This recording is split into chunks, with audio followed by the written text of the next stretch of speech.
क्या आपको लगता है कि आपकी सबसे बड़ी हार असल में आपकी सबसे बड़ी जीत की शुरुआत है? एक छोटे से गांव में एक बहुत बड़े और ज्ञानी शिक्षक रहते थे। उनके पास सिर्फ एक ही छात्र था। शिक्षक ने उसे सब कुछ सिखाया, लेकिन जब परीक्षा का समय आया तो वो छात्र असफल हो गया। गांव के लोग शिक्षक पर हंसे। उन्होंने कहा, तुम इतने ज्ञानी हो, लेकिन तुम्हारा एक भी छात्र पास नहीं हो सका। तुम्हारी सारी विद्या बेकार है। शिक्षक ने कुछ नहीं कहा। उन्होंने अपनी सारी किताबें जला दी और पढ़ाने का काम छोड़ दिया। लोगों ने सोचा कि शिक्षक ने अपनी हार मान ली है। कई साल बीत गए। वही छात्र शहर का एक बहुत बड़ा और सफल व्यापारी बन गया। एक दिन वह गांव लौटा और सीधा अपने पुराने शिक्षक के पास गया। उसने देखा कि शिक्षक एक झोंपड़ी में अकेले बैठे हैं।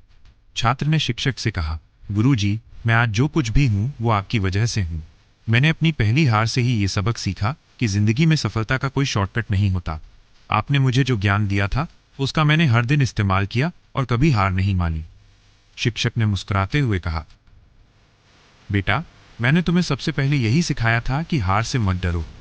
मैंने अपनी सारी किताबें इसीलिए जलाई थीं ताकि लोग ये समझें कि असली ज्ञान किताबों में नहीं, बल्कि जिंदगी के सबक में होता है। मैंने अपनी हार स्वीकार नहीं की थी, बल्कि तुम्हें वो सबसे बड़ा सबक सिखाया था जो कोई किताब नहीं सिखा सकती थी। शिक्षक की सबसे बड़ी हार ही उनके छात्र की सबसे बड़ी जीत बन गई थी।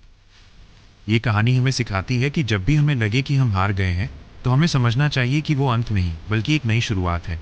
हमारी हर हार हमें एक ऐसा सबक सिखाती है जो हमें और मजबूत बनाता है। अपनी हार को अपनी ताकत बनाओ, क्योंकि दुनिया तुम्हारी हार नहीं, बल्कि तुम्हारी वापसी को याद रखती है।